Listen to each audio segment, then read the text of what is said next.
Talkline Network Radio, America's longest-running Jewish broadcast network, the voice of the Jewish community. Welcome to the podcast. You are now tuned in to this episode of our podcast. Today we are going to interview some of the greatest and most influential minds in our field. And now, please welcome your host. You're listening to Talkline with Zev Brenner, America's premier Jewish broadcast on the air since 1981. And we're back. It's been a while, but Hamas hostage negotiator Gershon Baskin joins us. He's been dealing over 18 years with Hamas. He was Gilat Shalit negotiations. Even after October 7th, for a short period of time, he was involved officially and unofficially working with Hamas to try to release the hostages. Welcome to the program. Thank you for joining us again. Thank you, Zev. I just want to correct something. I'm not working with Hamas. Hamas is on the other side of this conflict. When I say working with, I meant with the fact we're negotiating with them. So yeah, that's okay. what I my don't want intent. anyone to misunderstand. No, I don't suspect you of that. No, exactly. But you've worked with them over the course of 18 years, whether it was Gilad Shalit and other cases. I wouldn't use the word with. I have negotiated. Okay. Negotiated with them. Fine. Okay. It's a semantical difference, and I accept that. I don't want to be an anti-semantic, so we'll go along with that. Okay. So tell us, first of all, let's begin this current deal that Israel has negotiated with Hamas. What do you think of it? I think it's a bad deal. I think it's tragic that this bad deal has been on the table since May, and it only came about because Donald Trump told Benjamin Netanyahu, get it done before I enter the White House. It's basically the same deal that the American White House of Biden was trying to negotiate for many months and couldn't get the Israelis to budge. Rather than facing straight on what the difficulties were, Secretary Blinken and Jake Sullivan and Brett McGurk and other people in the Biden White House put all the blame and responsibility on Hamas for the failure to reach an agreement, when in truth, by July 2nd, Hamas had come out in public and said they accept the agreement. And then Israel added all kinds of conditions and additional red lines and terms to the agreement, which failed it. In the end of the day, what was agreed upon in Doha, with the prodding of Donald Trump and his emissary, Steve Witkoff, was what was on the table for many, many months. And while Hamas did make some concessions, the main concessions and the objections to the deal were eventually agreed to by Netanyahu. But on the other side, they will say, listen, in May, yes, the deal might have been similar. Look how much we've accomplished since May. Yeah, look how people we've killed. Look how many soldiers have died. Look how many hostages have been killed. That's the way I look at it.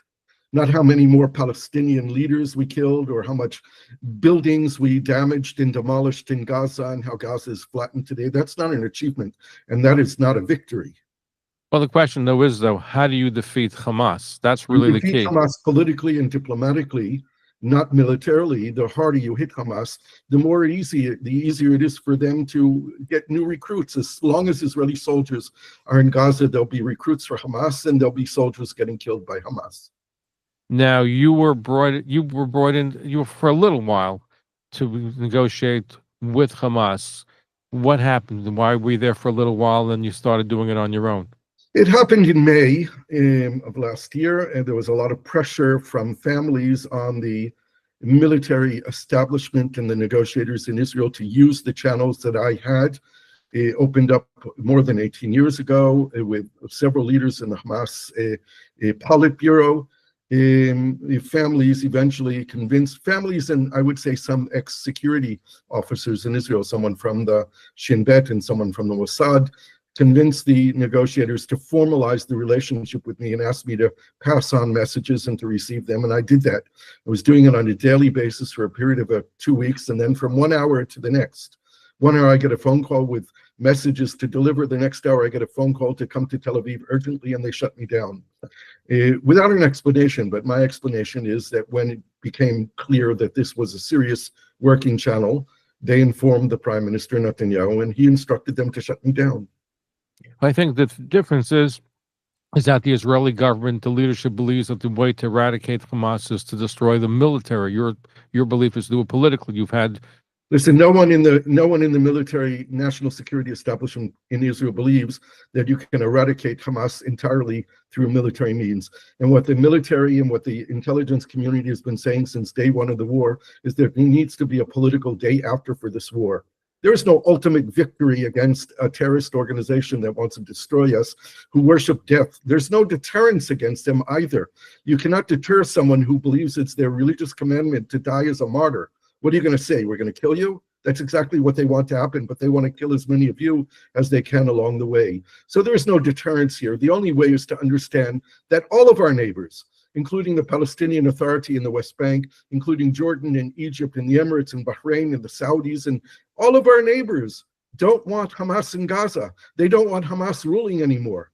And rather than working with our neighbors and figuring out a political plan that addresses the needs of the Palestinian people for freedom and liberation and dignity and honor and security, which would grant Israel the same, we chose to use the military means. The war in Gaza over the last 15 months was much more of a war of revenge than any kind of strategic plan on dealing with the Palestinian issue or Gaza on the day after. Because today there are more than 2 million people in Gaza who are homeless, who are suffering from famine and disease and lack of sanitation. There is no infrastructure there. There's no water, there's no electricity, there's no sanitation, there are no public buildings, there are no schools, there are no universities. What the hell do we expect is going to happen there on the day after? So the question is, who is going to rule Gaza? Well, that's a question that needs to be dealt with politically. First, with the Palestinian leadership that exists. Which Palestinian leadership are you talking about? The Palestinian Authority? The Palestinian Authority. Now, they are not capable and they don't have legitimacy, hardly have legitimacy in the West Bank to govern. But nonetheless, the only legal, internationally recognized reference point for appointing a new government, a prime minister for all the Palestinian Authority or for just Gaza, is Mahmoud Abbas, who I agree, he's 90 years old, he's in the 19th year of a 4-year term, he enjoys very little legitimacy, but he is still the reference point for Palestinian politics and for the international community. He needs to appoint someone. The Americans, the Jordanians, the Egyptians, the Saudis all need to tell him to step aside and grant someone authority and to rebuild a Palestinian Authority that has legitimacy, or to allow a Palestinian government, civilian, technocratic, professional government to be established in Gaza, which is not Hamas, and that government to invite regional forces to come, the Jordanians, the Egyptians, the Saudis, the Emiratis, to send forces to Gaza at the invitation of the Palestinians, coordinated with an Israeli withdrawal, to help stabilize the situation there and to start the process of rebuilding, of reconstruction, because that cannot stay. But what we can say very clearly, and the neighbors have said this, is there won't be 1 cent of international money going into Gaza as long as Hamas is governing there. But they're going to be in position of power. Look now. They're not in a position of power now. They're still running things. Severely weakened. They are severely, but they are still running things, and they have the support of the population. Thank God they're still running things, because if they weren't, we'd have no way to get the hostages back. We made an agreement with Hamas, and only Hamas can retrieve the hostages. If there was no Hamas there today, we would be in a lot of trouble. We would be losing 94 more hostages who are still there, and the 3 who came back 2 days ago would not have come back if Hamas wasn't there. No, they're there. The question, though, is can you really have leadership in Gaza without Hamas? The Palestinian Authority, as you point out, is weak. It's not just Mahmoud Abbas. The whole organization is corrupt. Now, yes, in the Judea and Samaria, it's not the whole organization that's corrupt. The fish stinks at the head. There are a lot of very good people in the Palestinian Authority, a lot of young professionals, a lot of people who dedicated their lives to create Palestinian independence that they could be proud of. But the head stinks. The top of the Palestinian Authority is corrupt, and obviously it cannot be the leadership in Gaza. But there are people, both in Gaza and outside of Gaza, who come from Gaza, who could have deep influence and could create a reasonable administration to govern Gaza for the next 2 or 3 years until there's stabilization and the Palestinians can have elections. Ultimately, it's the Palestinian people who need to decide who their leadership are. Right, but the question is, though, who is going to be the interim? The Palestinian Authority, as you point out, is very weak. Are they even capable of running anything beyond where they are right now? They're not capable. That's why Mahmoud Abbas needs to appoint someone who is legitimate, who is capable, who can form a council of ministers for Gaza for the next couple of years. People who are known, people who are clean, people who are not corrupt, people who believe that the Palestinians no longer have an armed struggle and people believe in the possibility of peace with Israel. Those are the people who need to be running Gaza, and they exist. You just need to give them the credibility and the power to be able to do that. You don't need to do that. Mahmoud Abbas needs to do that. But didn't the Oslo process begin that whole big thing? And look what happened. It The Oslo exploded. process was a big failure where Israel and the Palestinians signed 6 agreements and then went on to breach every single one of those agreements, both sides. Both sides failed to implement the commitments they undertook in that peace process, and a process that was based on a naive idea that we would work together and like each other and trust each other and then negotiate the difficult issues, failed to be a false, naive assumption, because it didn't work. We didn't work together and trust each other. We worked together and trusted each other less. And when we got to negotiate the hardcore issues, we weren't ready to make those agreements, not them and not us. We need to learn the lessons of the failure. We need to start differently when we will eventually have a renewed peace process. It has to begin with things like education, because education in Oslo was an afterthought. But it turns out that education is a reflection of what your society believes and what you teach the next generation. And if we don't have a commitment from the outset of changing our education systems in both Israel and in Palestine to the mutual recognition of the right of each people to live here. 7 million Israeli Jews, 7 million Palestinian Arabs, even after this war, live in the territory between the Jordan River and the Mediterranean Sea. And they're not going anywhere. This is not changing. The only question is, are we going to keep doing what we've been doing for 100 years, or are we going to change directions? Our guest is Gershon Baskin. He is a Hamas negotiator. He negotiated with them for at least 18 years or more, including Gilad Shalit. He's been involved in the current process as well. First of all, who do you deal with in Hamas, especially with a lot of the leadership has been eradicated? How do you have a connection with them? Who are you working with to negotiate? I started a connection with Hamas after a first cousin of my wife was kidnapped and killed by Hamas. And I felt to help when I had been working with Palestinians already for more than 2 decades. I met someone from Hamas at a World Bank conference that took place in Cairo. We started a dialogue amongst us and tried to expand it, which didn't happen because the Hamas leadership vetoed it. Eventually, I had invited him to attend a meeting of Israelis and Palestinians that I had arranged in Istanbul. He attended. A week after Gilad Shalit was abducted, he called me. It was the 1st of July, 2006, and said, Gershon, we have to do something. I said, what can we do? He said, let's try to open up a channel of communication.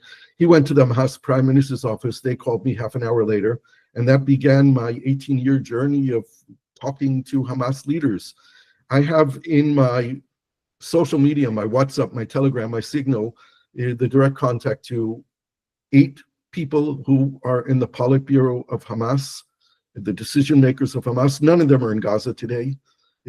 Some of them were in Gaza before October 7th. None of them are in Gaza today. And these are the people who sit around the tables, wherever they are, in Doha, in Cairo, in Istanbul, where Hamas is making decisions. They're the people who negotiated with Israel through the Qataris and the Egyptians and the Americans. And I have contact with several of them. Let's put it this way. Contact is very difficult these days with them. The relationship is not what it was before October 7th. There's no question about that. I send messages to 8 of them. I get responses back from 3 of them occasionally, from 1 of them more frequently, and a 3rd one even a little bit more frequently. But it's a very difficult relationship. No, it is. And here's part of the problem. I've read some of your writings, and you like to see a change in Israeli and Palestinian society, but you have an ideology. It's not land, it's ideology where they want to eradicate Jews. It's a war against the Jews. It's not just I would beg to, that's the ideology of Hamas. There's no doubt that's on what it was established. Hamas is a distorted theology of Islam, but the Palestinian people never really bought into that. And there's a misconception about Hamas as well. Hamas is an Islamic movement. You would think they've been in government for almost 20 years. They never imposed Islamic law on the territory that they controlled. Gaza was ruled by Palestinian civil law, not by Islamic law. They are not ISIS.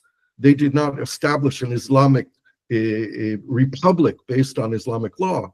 They are Palestinian nationalists with a very strong distorted view of Islam that sanctifies death, but that does not represent the Palestinian people. The majority of Palestinians, like the majority of Israelis, want to live in peace here. They just don't believe that there are people on the other side who want to live in peace. That represents 70% of Israelis and 70% of Palestinians who simply don't believe that there's anyone on the other side who wants to live in peace. And that's a product of the failure of the peace process, where we negotiated and tried to make peace and ended up with continued violence. Except look at the Palestinian textbooks, including Judea and Samaria. Look at our textbooks too. Our textbooks are hate. You don't find that in Israeli text. You find that. Yeah, you do. I'm sorry. Very killing sorry. You find killing Arabs in Israeli textbooks. I have 3 children who went through the Israeli school system. They don't learn anything positive about the Palestinians. But they learn about killing Palestinians? Oh, yes, we sanctified the wars that we fought against. That's a big difference from saying that you have to kill a Palestinian. No, the Palestinian textbooks are bad, and they've gotten worse over the years, and they need to be scrapped and rewritten. There's no question about it. I said we have to start this process with education, but let's not paint a rosy picture of Israeli textbooks. We have about 1,500 Israeli kids every year who graduate, spoken in our region by our neighbors. The Palestinians don't learn Hebrew. Let's start with the basics. Let's start with the simple stuff. That shouldn't be controversial at all. Every Israeli Jew should be studying Arabic from grade 1. Every Palestinian should be studying Hebrew from grade 1. Let's start with simple stuff like that before we get into the whole story of narratives in our histories. We're not going to change our histories. We're never going to stop blaming the Palestinians for what they did to us, and the Palestinians will never stop blaming us for what we did to them. But what we can agree to is that the Palestinians are people who are here, the Israeli Jewish people are people here, and as such they have rights to be here, and they have the same right to the same rights. Until we get to that point, we're going to continue killing each other. We have to recognize that, as one of my closest Palestinian friends says when he lectures to Israeli Jews, he says, listen, I'm a Muslim. I read the Quran. There's no way that I can say that the Jews were never here in this land, that they're not connected to the land of Israel. It says so in my holy book. But I want to remind you Jews that you were never here alone. There were always others here, and we're the others. And that's our reality. There are 2 people in this land, and there are 2 people who have a right to be in this land. And until we figure out how to do it, and the best way to do it is through a viable 2-state solution, which is built on cooperation between the 2 sides and not walls and fences, but the actual recognition that why is there walls and fences? Because of the terrorism. That's why walls the walls and are put fences up. may be necessary for a period of time until we have security and until we have an acceptance of a peace process and a recognition of each other. But a peace has to be built on cooperation, on people crossing borders, on people recognizing, for Jews to understand that for Palestinians, Haifa, Akko, Ramle, and Lud are part of Palestine, just as in Shechem and Ktumim and Ofra and Hebron are part of Israel. This is a common homeland. Now, we can have 2 states in this common homeland, but we have to understand that the whole land between the river and the sea is important to Jews, and it's important to Palestinians. Well, the problem is, I think, and the irony of Hamas on October 7th, Gershon, is that the people who were killed in the border communities of Gaza were those that advocate exactly what you were saying.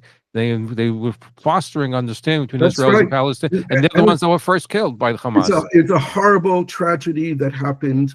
And let's be real for a moment. You know, if there had been 15 tanks on the ground and 3 helicopters in the air, October 7th wouldn't have happened.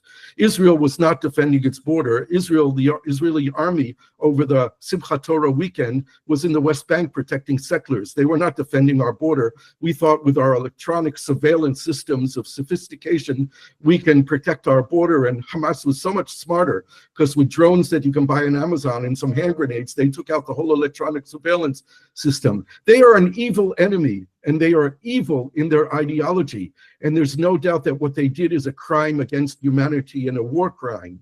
They cross moral red lines that should never be crossed. But let's not forget that since October 7th, the state of Israel has been crossing moral red lines in Gaza and committing war crimes and crimes against humanity. How is that war crime when Israel has been defending itself, fighting a war on the ground? 50,000 people in Gaza, most of them women, children, and older people. You know, my Palestinian friend who I talked about before in the first week of the war, I was sitting in his house in East Jerusalem watching television, and we were watching, after seeing all the pictures of what happened in Israel by Hamas, then seeing the massive bombing by Israel in Gaza. And he said to me, Gershon, you know, if to have a Palestinian state, we have to kill Israeli children, I don't want it. We have killed tens of thousands of children and women and old people in Gaza. We have destroyed every school, every university, every public building, most of the mosques, the entire water system, the electricity network, the sanitation system. Nothing is left in Gaza. Gaza is uninhabitable, and there are 2.2 million people living there. More than 2 million of them are homeless today. But by Those the are way, crimes you against mentioned numbers, and humanity. I don't Those know are war 50,000 crimes. is the correct number, but you have at least 20,000 of those We are will Hamas see at the end terrorists. of the day, there are thousands of Palestinians who are buried underneath the rubble of buildings that Israel bombed, and they are declared missing.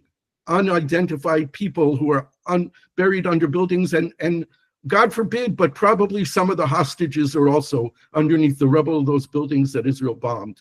If we don't recognize that what we have done to each other over the last 100 years are crimes, we need to all stand up, Israelis and Palestinians, one day face each other and say, I'm sorry. We crossed moral red lines in this conflict that should never be crossed. And this is human dignity and morality that should obligate us to say that.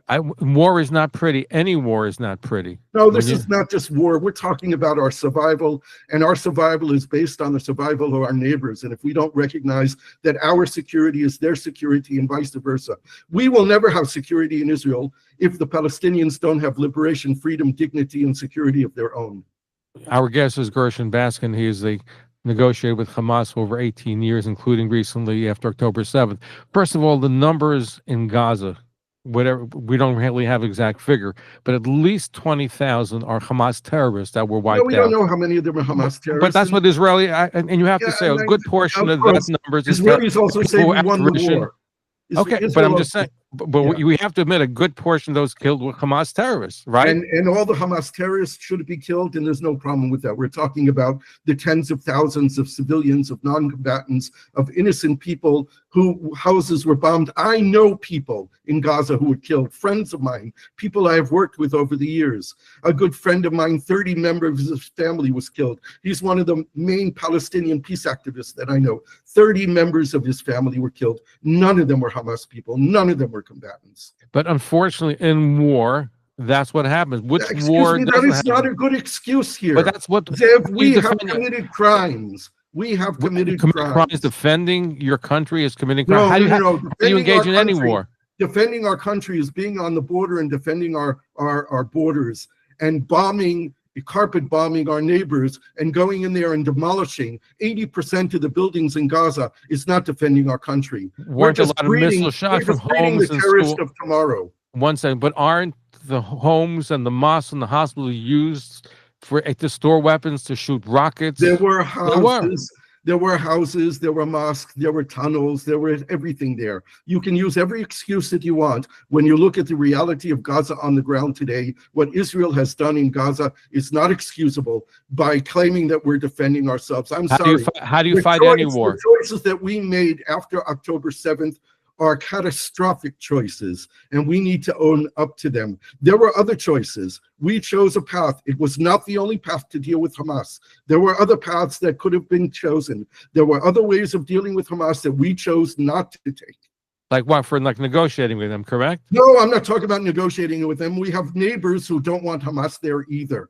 And I remember even Yasser Arafat saying to me once, many years ago, you Israelis need to make Hamas our problem, not your problem. This is the same point of many Palestinians who want to make peace with Israel, who said that the more you hit Hamas, the greater you empower them. That's how they gain strength. We had neighbors in Jordan and Egypt and even the Saudis who defended Israel when Iran attacked us, and they would have been there to take on Hamas together with us, not in the way that we did. There are political ways of dealing with Hamas that needed to be undertaken and weren't. Eventually we will, because there is no way of getting rid of Hamas without offering the Palestinians an alternative of life. If the only alternative we offer Palestinians is death, then we have Hamas. Well, that's what Hamas. But by the way, prior to October 7th, Qatar was providing $30 million a month. Requested Israel. Prime Minister and it went through Israel. Do that. You know why? because Netanyahu wanted to be able to say to the world, we want peace, but we don't have partners. So he delegitimized the Palestinian Authority, who wanted to negotiate with Israel, and empowered Hamas in Gaza to make sure that they stay in control of Gaza. A divided Palestinian leadership. Since 2009, Netanyahu has said, I support a two-state solution, but who do you want me to negotiate with? This is by design. This was an Israeli strategy. But that's why October 7 happened. Israel was lulled by giving that money through Qatar. Israel was not lulled. Don't make Netanyahu into an idiot. He's not an idiot. Israeli intelligence was an intelligence failure of October 7th? Oh, definitely. It was an intelligence failure. It was a diplomatic failure. It was a political failure. It was a leadership failure. It was a failure in every sense of the word that you can imagine, and caused the biggest trauma to the Jewish people since the Holocaust. No question. And what, again, you live in Israel, but from what I've read is that by giving this money to Hamas every month, they figured Hamas wasn't going to go on the attack because they were getting all this money. They felt you can buy them off. Well, there was a misreading. Since 2008, I've been saying on Israeli television that there's no deterrence against Hamas. I sat on panels in television studios with retired generals who talked about rebuilding Israel's deterrence, and I claim that there's no deterrence against an organization which sees as a religious commandment death, being a martyr. You can't deter them. But all these wise generals and military strategists said, no, we can build our deterrence, and we have them deterred. And Netanyahu, the days before October 7th, talked about how we deterred Hamas. And I think there's going to be a price to be paid once this war is over. The price should have been paid on October 8th if we had a reasonable political system here with politicians who respected themselves. Netanyahu would have resigned on October 8th. Well, I think even Golda Meir had resigned, but that was after the war was over, the Yom Kippur War. Okay, well, one of the reasons war. why this war has been prolonged so long is because Netanyahu doesn't want to face the public. There's a public demand for a commission of inquiry headed by an independent Supreme Court judge. Netanyahu refuses. When Olmert was prime minister and the war in Lebanon took place, he demanded a national commission of inquiry, and it was created, and Olmert didn't oppose it, and he accepted the results of that commission. Netanyahu refuses. The public is calling for elections. 80% of the public wants a commission of inquiry. 70% of the public wants to go to elections. But our prime minister, by prolonging the war, says we can't go to elections now. We're fighting a war. Do you think this ceasefire will hold? There'll be a phase 2 and a phase 3? I think it depends mainly on the person who went into the White House yesterday. He was the only person who could bring this agreement, and he told Netanyahu to do it, and he's the only person who can tell Netanyahu to stick to it. There are lots of possibilities for it to break down, both Hamas and Israel shooting at each other, not committing to the process of releasing hostages and Palestinian prisoners, not withdrawing to areas that have been agreed upon on a timetable. There are lots of reasons and lots of ways for this to break down. We're supposed to renew negotiations on day 16 and complete them by day 30 of the first 42-day period. I don't know why the hell this needs to take 42 days to retrieve 33 hostages when 94 hostages are there today, and 65 hostages will be left behind even after the first 42 days, and then another 42 days to bring home hostages. This is absurd. This should have been and could have been done in 3 weeks. Do you think the Palestinian Authority will eventually take over Gaza's leadership? No, I don't think they will take over Gaza, but I think that they will find someone. The Egyptians are working on creating a civilian, professional, technocratic government in Gaza. Until now, only Abbas rejects it. Hamas agreed to it, that they wouldn't be part of this government. The other Palestinian political movements have agreed to it, that they wouldn't be part of it. It would be civilian, it would be professional, it would be technocratic, but Mahmoud Abbas doesn't agree to it. Now, there has been some talk about tribal leaders, clans. No, that's nonsense. Those are Israelis who don't understand anything about Gaza, who can talk about feudal clan leaders. These are organized crime groups. That's what they are. Some of them have been working over the last months because Israel empowered them to take control of the humanitarian aid there, rather than creating a genuine structure that can provide aid to the people of Gaza. Working with Palestinians to do that is the system that was created, enabled Hamas to steal part of it, and for war militias, crime groups to take other part of the aid. You know, they've been selling chickens for 100 shekels a chicken, eggs for 20 shekel an egg. People who don't have money to put bread on their table have been forced to pay these exorbitant prices by these gangs that have taken over the humanitarian aid in Gaza. But Hamas also has been involved in stealing the aid. Oh, Hamas is stealing the aid also, no doubt about it. And with all these trucks coming in now, more trucks, it means Hamas is going to be stealing more of that material. So far, Hamas will take its share. There's no question about it. But most of the aid will go to the people now because you have international aid organizations working. There's going to be probably an American security company working at the Rafah border crossing. Aid is also coming into the north. On the first day, there's 600 trucks that are coming into Gaza every day. 50 of them will carry fuel. 300 of them are supposed to go to the north of Gaza. So we'll see what happens. It's a very precarious operation. The UN agencies and other professional organizations, a U.S. international aid organization called ANIRA has a share of receiving and delivering the aid there. There are others who are doing it. It needs to happen because the people of Gaza need food, they need clean water, they need medical supplies, they need everything that's coming in. What shouldn't be coming in is anything that could be used for the production of weapons and for building tunnels and things like that. And there'll be inspections so that that doesn't happen. Undoubtedly, some of that stuff will get through as well. But look, Hamas right now has a lot of dud weapons, bombs that were dropped by Israel all over Gaza that they're using to fuel rockets and to rebuild ammunitions. There are lots of these unexploded devices that have fallen all over the Gaza Strip by the Israeli army. So they don't even have to bring anything across the border. They can simply find those and use them. I'm curious, Gershon, you're dealing with Hamas, which is a death cult. When you're negotiating with them, does that come up? Because here you're looking to work with them. Do they show their true colors regarding you as a Jew and their ideology, where they believe that? First of all, my discussions with them almost never get to a level of ideology. They are focused on dealing with the problem of how to end the war, how to retrieve the hostages. That's my focus. Of course, it deals with the release of Palestinian prisoners. Many of them are murderers of Jews, of Israelis, and that's a very unpleasant task. I have never, in all the years that I've done this, dealt with the names of prisoners to be released. That's not my job, and that's not my responsibility. That's done by the Israeli security and the decision makers in Israel. But yeah, some of these discussions are not very pleasant. I have never found any anti-Semitism in my discussions with them.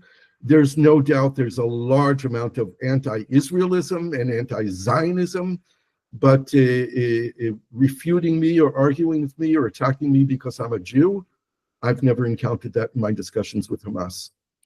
I know you believe this is, you're glad the deal happened, but it's a bad deal. But here's the problem that Israel faces, and it's not just Bibi, any prime minister would have to deal with it. You're releasing thousands of people with blood on their hands, who you know are going to kill again. In case in point, first of all, it's not thousands of people that were releasing with blood on their hands. Before October 7th, there were 559 Palestinian prisoners serving life sentences. They have blood on their hands.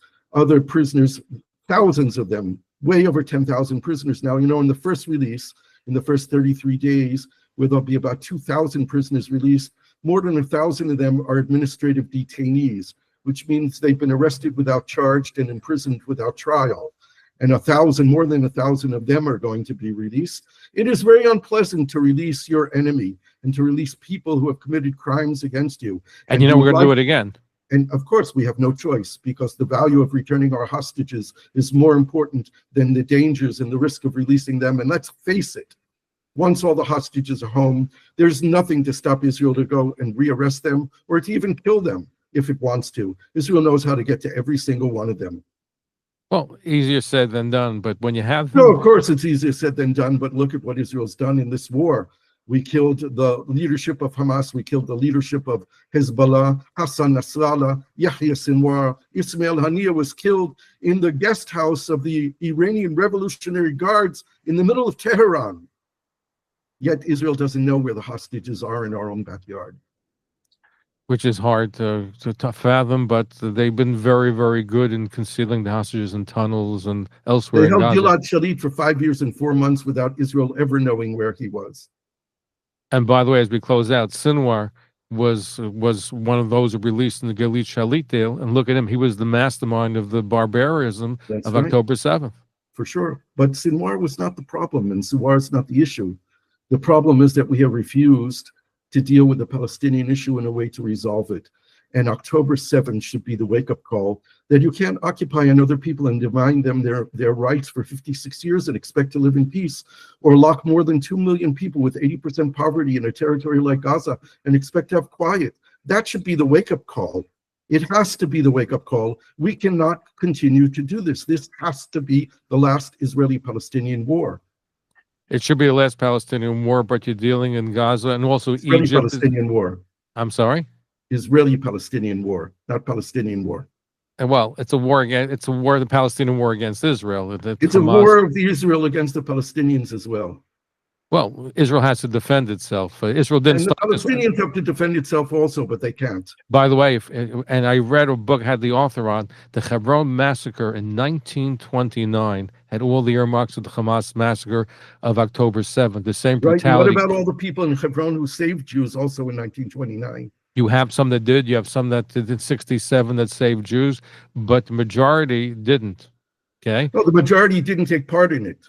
The majority were at home. But the majority of people in Hebron at the time were not marauders and killers. There were a group of people who were marauders. You had the Mufti and his group, and you had the ones.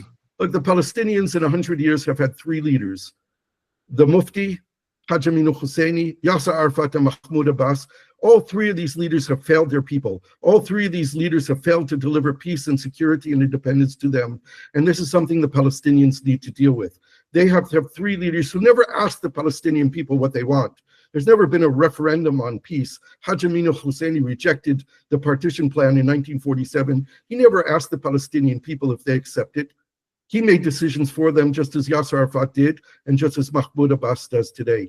Palestinians need to get their political house in order, and they have a right to make decisions for themselves as well. And they did by Hamas. This is not a conflict of symmetry. Let's remember that as well. We have a very strong, powerful state called Israel, and we have a people who are still like a militia, who have no state and no international recognition that they should as a right to having a state of their own. Certainly the state of Israel and the United States don't recognize them yet. And they are a poor people with horrible leadership, and they are defenseless against Israelis' military might. And they elected Hamas, and Hamas would win in the Judeo-Samaria election. Hamas in 2006 as a protest vote against the failures of the Palestinian Authority of Arafat and Mahmoud Abbas, and the failures of Israel to negotiate with the Palestinians. In 2005, when Israel evacuated Gaza, Israel refused to negotiate with Mahmoud Abbas, who asked to coordinate it. So who won the narrative of removing Israel from Gaza? It was Hamas. We gave Gaza to Hamas on a silver platter when Israel left Gaza without even negotiating or coordinating with the Palestinians. I happen to agree because Ariel Sharon, his thinking was, according to Dan, who used to write for the New York Post, his last name escapes me, was a confidant, is that he felt Hamas would take over and that would be the end of negotiations because That's right. Sharon told me the same thing. Sharon, when I begged Sharon to negotiate with Abbas on the transference, the orderly transference of Gaza to the Palestinian Authority, he said no. He said, we expect them to fail in Gaza, and then the pressure on us for the West Bank will be removed. Right. That's exactly what. Gershon, Baskin, thank you for being with us. We have to have you back again. I know that you have some interesting views, and it's something which we're happy to go back and forth with. So, you know, Zev, what I'm saying is perhaps not very popular today, but I guarantee you that when we come out of the trauma of this war, and it will be a period of very difficult future ahead of us, both the Israelis and the Palestinians, we will look at each other in the eyes and understand that we have to stop doing this. We can't do these wars anymore, and we have to recognize the right of each other to be here and make peace. This will happen, and I'm quite confident, as strange as this may sound, that the person who's now sitting in the White House is going to help us move in that direction more than anyone imagines. Time will be the test. Gershon, Thank you for being here with us. Thank you. Thank you for tuning in to Talkline with Zev Brenner, America's premier Jewish broadcast, the pulse beat of the Jewish community. For continuous Jewish programs, TalklineNetwork.com, or our 24-hour-a-day listen line at 641-741-0389. For past shows, you can find us on iTunes, Spotify, Amazon, YouTube, Instagram, and all major podcast platforms, or jewishpodcast.org. Thanks for listening to the TalklineNetwork.com. Follow us on Facebook, Twitter, and Instagram.